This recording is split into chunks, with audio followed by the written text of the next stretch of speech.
What up, everybody? How are you guys doing out there? I'm doing good. Rob, I don't know. He's in a mood today, so we're gonna have some fun though. Anyway, hey folks, got to tell you, if you don't know Nick Samurai Fingers Morrison, you should. Yes. Oh yeah, guitarist. Went to Berklee College of Music. #1 best-selling author on Amazon. How can you not love that? Hey Nick, what's going on, man? Not much, just enjoying my day here in Calgary, having a great time. Looking forward to sitting and chatting with you guys a bit. Thanks for having me on. Take your glasses off. I know those. Yeah, you're killing me. All right, sorry. No, you're good. You're good. It's me. It's me. Mine. I got. Yeah. I'm getting old. So. I say it to you, and he goes, "Oh, okay." Yeah. Good. It's me. You know what? I want to go right in. I love the guitars behind you. Do any of them have good stories behind them? Do any of them have any good story? I'm just trying. Well, I mean, this is my Ernie Ball Music Man. This one's been around the world with me. I've played it on almost every continent. The only continent there's 3 I haven't been to, which would be obviously Antarctica, the Arctic, and Africa. Everywhere else I've been, that guitar's been with me. It's seen fire and it's seen rain and everything in between. This is a relatively new acquisition I just got, and this guy I've had for a little while too. The 6120. This is a Gretsch Nashville Chet Atkins, but I've kind of decked it out with some dice knobs and cool flaming 8-ball up at the headstock. It's for doing some rockabilly stuff. And then this guy is kind of a neat guitar. When you plug it in, the knobs actually light up. Yeah, I don't know, and it's super light. It weighs like 1.5 pounds. It's like a Yamaha AX series, and it's like hollowed out, so it's made of wood, and it's got like some composite fiberglass and whatever else. But it's super light, so it's a fun guitar to play. Yeah. So cool. So are we going to think Africa soon? You want to hit that one, and then I'd love to. The Antarctic Festival is one of the best. Is it really? That's what I hear. I think it goes down like I don't know. Sometimes I can trust him, sometimes I can't. I don't know about this one.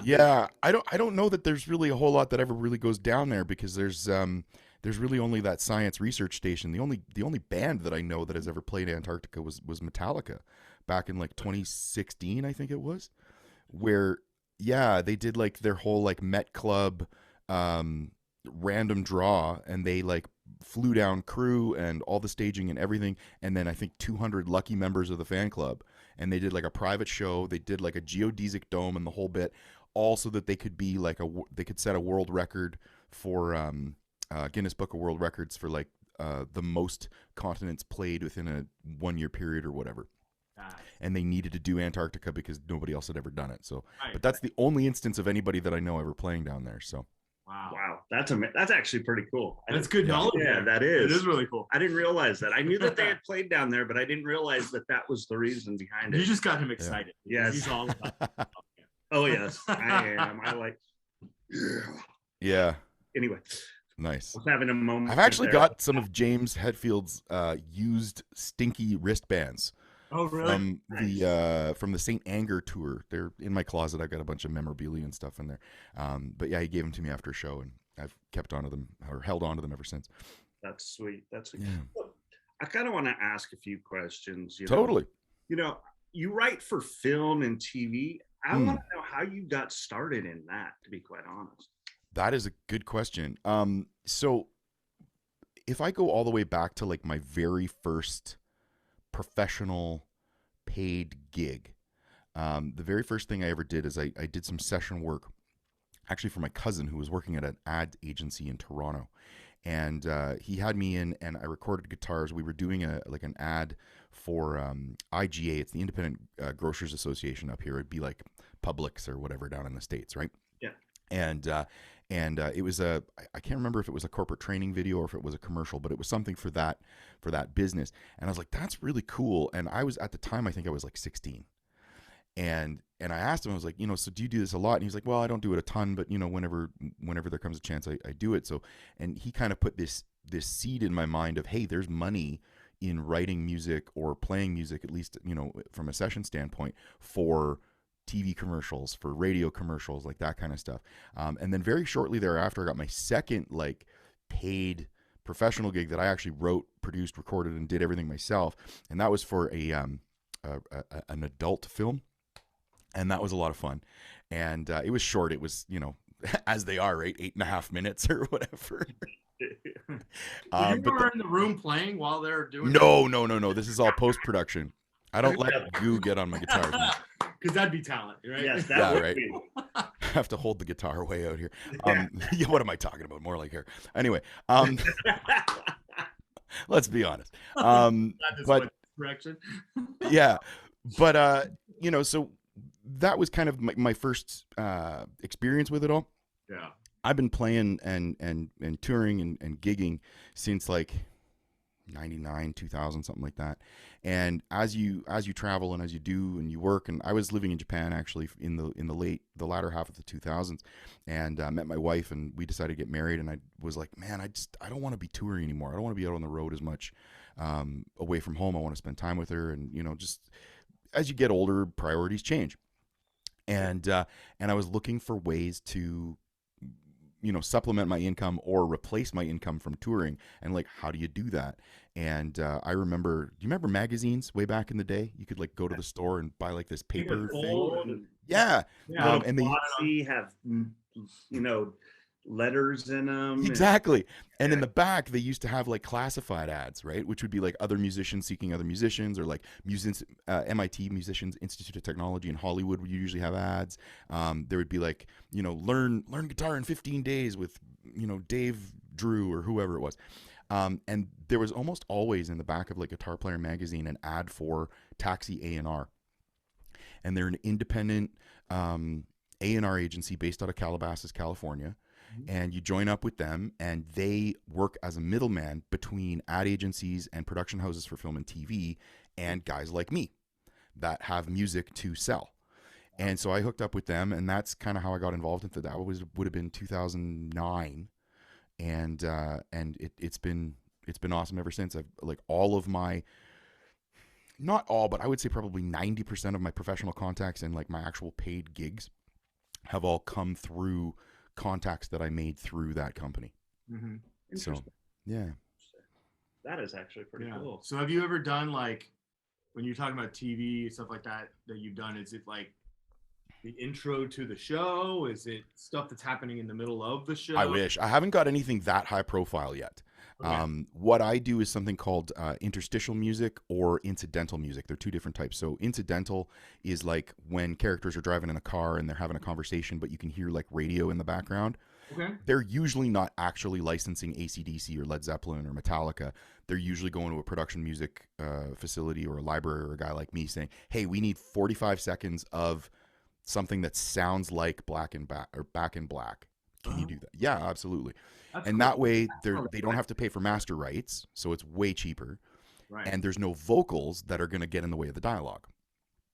So that's incidental music. So I do a lot of that. And then interstitial stuff is like for TV or really for radio or even internet now, which is like radio bumpers. So ins and outs at the ends of segments, like that kind of stuff.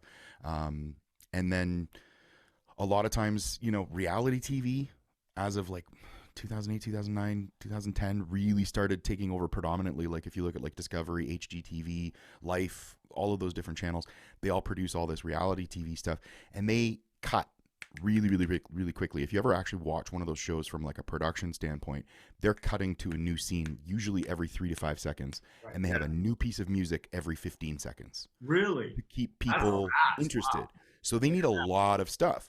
And again, a lot of those music tracks are from guys like me. Now, I don't necessarily get to pitch and or talk to the production house directly and just give them, like they say, hey, we need this, and then I give it to them.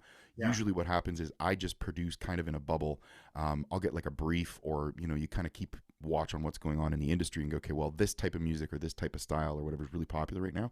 And you create like a bundle of like 20, 30, 50, 100 tracks, and you submit them to your agency or to your music licensing affiliate or whoever. And then they'll actually go out and work those leads for you and sell that music. And that's primarily how I work. So that's really cool. Yeah, that is. Yeah. Now, you had brought up Japan like, a little bit ago. Yeah. What was it like in Japan? I mean, what kind of experience was there? It's like living on Mars, man. What's that? You said you met your wife there, so Yeah, so she's actually not Japanese. She's Canadian. you went all the way to Japan to find a Canadian. Absolutely. My buddies all give me a hard time about it. They're like, you went that far That and is you a married a great Canadian? story just in its own right there. You gotta love it. Absolutely. And she's actually from Alberta, which is why we live here now. We're closer to her family. And but yeah, I went all the way over there, met her, and I mean, anytime you're in like kind of like an expat situation like that, you're pretty tight. Like all the Canadians knew each other, you know, all the or the North Americans, all the Aussies hung out and knew each other, all of the Brazilians, like et cetera, et cetera, et cetera. And as much as both of us wanted to try and integrate and like meet and hang out with lots of Japanese people and kind of have more Japanese life, there still is a very xenophobic barrier where it's really difficult sometimes to make real actual friends you know, in Japan of actual, you know, Japanese citizens. So it become, and plus there's, you know, language and cultural barrier. You know, it's much easier, especially if you're going to get in a relationship with somebody. It's way easier to talk and speak the same language and to have the same cultural references and to have the same, you know, cultural zeitgeist, I guess, if you want to call it. So it just makes everything so much easier. But yeah, Japan was it was very cool. It was like living on Mars. If you can picture like 1950s America, right? The scene I like to give to people to give folks an idea is like those scenes of like, if like Back to the Future, when like the car pulls into the in 1955 Hill Valley, the car pulls into like the service station and like 6 guys run out, like one to check the tire pressure, one to check the oil, one to wash the wipers, one to say, hello ma'am, what can I do for you today? Like that's what Japan's like. The level of service is insane. And that's also the reason that they have like a 0.05% unemployment rate, because they'll have like one job and they'll have like 9 people do it. Wow. But that's just the way they work there. And everything that you've seen, like all of the crazy stuff, like all, you know, on TV, like the, you know, the shows that make fun of it, stuff you read on the, like, it's all true. Amazing. Wow. Yeah. That is, I mean, I can imagine him getting off the plane. Yeah. He walks out there and he's like, hey, hey, hey. And then somebody says, hey, back. And they're like, hey, Canadian. And that's how they got connected. Yeah. What, right? Like, we're like bats. We just, hey. Exactly. Oh, man. So I'm going to try they're and the keep nice it ones serious there. here. Yeah. Go. You're a hoser. I'm having Anyway. Yeah, that was it. It was the call of the Great White North. I got off the plane. Coo-doo-coo-coo-coo-coo-coo. Yes. Yes. Somebody that got that reference. Yes. Thank you. Take off, eh? Hey, you hoser, eh? Yep. Yeah. Love it. Thank you. I love that movie, by the way. For Oh, those yeah. that don't know Strange Brew, you should. Let me That's true. tell you. Totally. Classic. All right, Farley. Yeah. let's All right. go. Hey, zip it, Noonan. So I'm going to try and get serious here. But what would you say the biggest hurdle or obstacle for new musicians right now is? Oh, Great one. that is a good question. I mean, really, in terms of, I guess there's a couple different ways that you can take it, right? So like, is a new musician looking to become the next rock star? Are they looking to become a writer? Are they looking to become a sideman or a gigging musician? Or do they want to be like a YouTube Instagram influencer, like that kind of thing? Like all of these are valid options. So the first obstacle is like just figuring out what you want to do. Yeah. Right. Then the hardest thing, and this has always been true, I don't think it's any different in 2022 than it was in 2010 or 1978. It's really figuring out who you are and what you bring to the industry and what you bring musically to the table. You know, we've all heard, or we've all known, I'm sure, musicians, when you ask them like what kind of band they play in, they're like, oh, well, you know, it's a bit of a mix of like, if you took Aerosmith and then there's a little bit of Rush, and we definitely enjoy, you know, like ABBA, and then sometimes, but we have a thicker bass, and then, you know, the drums are really heavy though, but they're not too heavy. And then they go on this like 20-minute diatribe. Oh my God. Right? Because nobody wants to get boxed in. But the problem is that humans we are a species of lines and definitions. It's how we interact. It's how we understand the world. It's how we understand each other. So then the next hurdle, once you decide what you want to do, is really figuring out who you are, what you bring to the table, and hyper focusing on that. This is something that I'm still working on, by the way. It's not like I have this perfected, you know, but figuring out what you do. Like if you love heavy metal, go after heavy metal. If you love prog, go after prog. If you love, you know, guitar based, tappy not auto, but like tappy based acoustic music with like capos and whatever, like do that thing and become the best at it. It doesn't mean that you can't explore and do all of the other side projects and other stuff in music, but you have to learn to market yourself for that one thing, so that if people hear crazy tappy acoustic music, they go, oh, Steven Zielinski, I know that kid, right? Your name has to become synonymous with it. And that's kind of, I guess, what I'm getting at is it's all, when you get down to it, it's all marketing.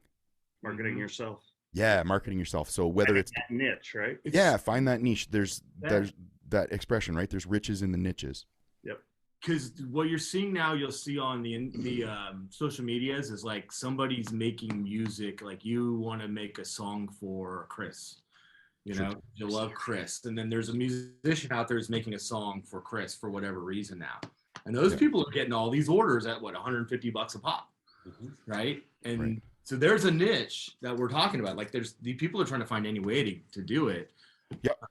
So you talking about some of the TV and stuff, you mentioned like YouTube and influencer. What about people that are kind of like looking for music to use on YouTube?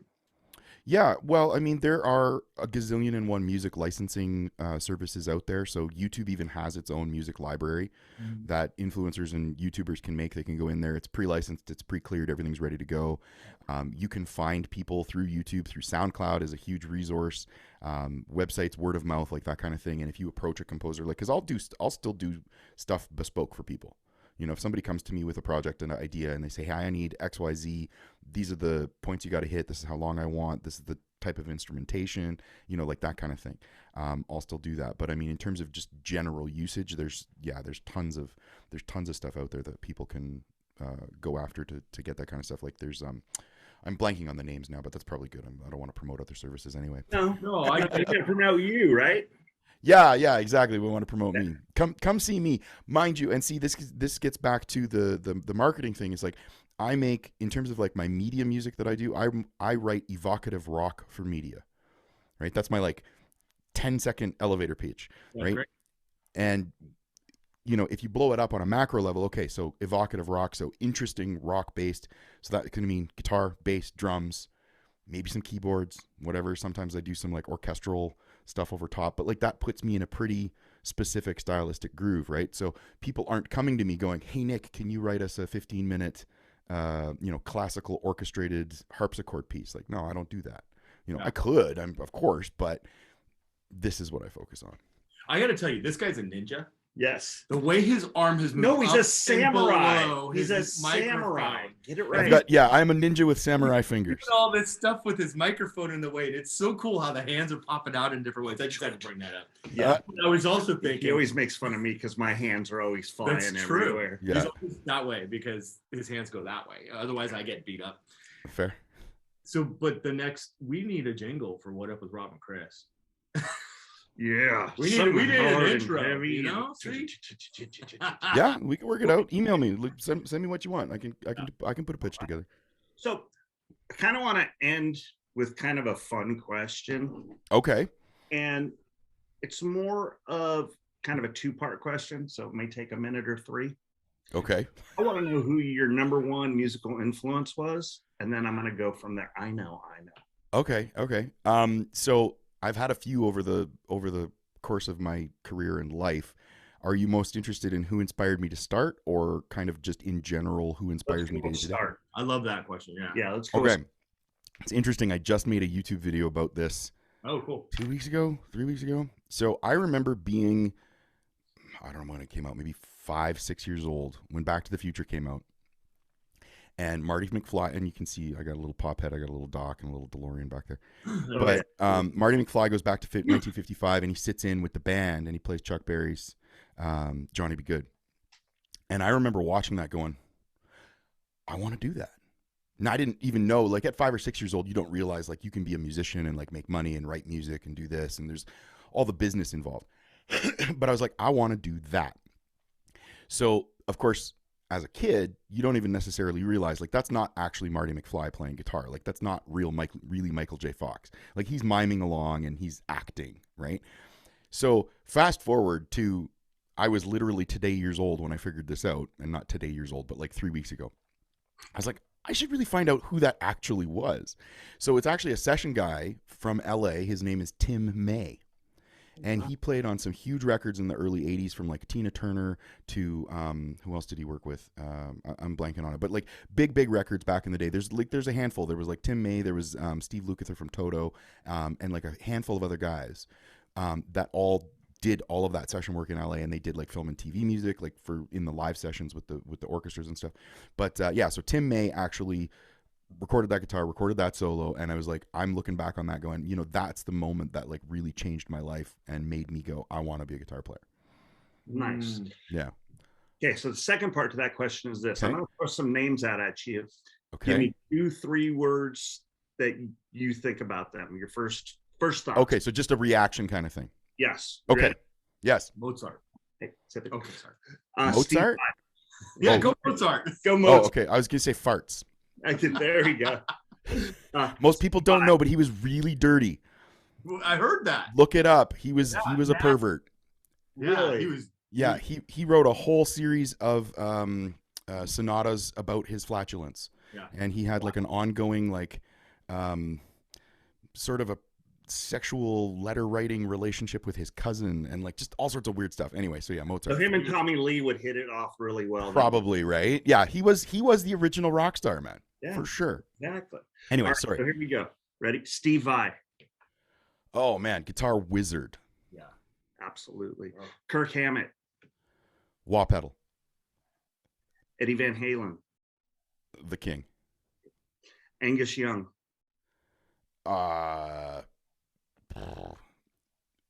Meatball sandwich. Eric Clapton. Tasty blues for white guys. Joe Satriani. Pushing the envelope. Yes. And this is one of my favorite guitarists, Prince. Ooh, interesting. He's a very, so if I sum it up in one word, eclectic. Yeah. Very, very cool dude. And again, you probably know, but a lot of people don't know. He actually played on mostly, like all of his recordings, he played all of the instruments. Guitar, bass, drums, keyboards, horns. Like sometimes he would bring in specialists to do certain things, but he basically did everything. So he was super, super talented, killer songwriter. And he wrote so many hits that he never even performed himself, right? Like Manic Monday by the Bangles was his. And of course, I'm blanking on more of them, but you know, yeah, very, very cool dude for sure.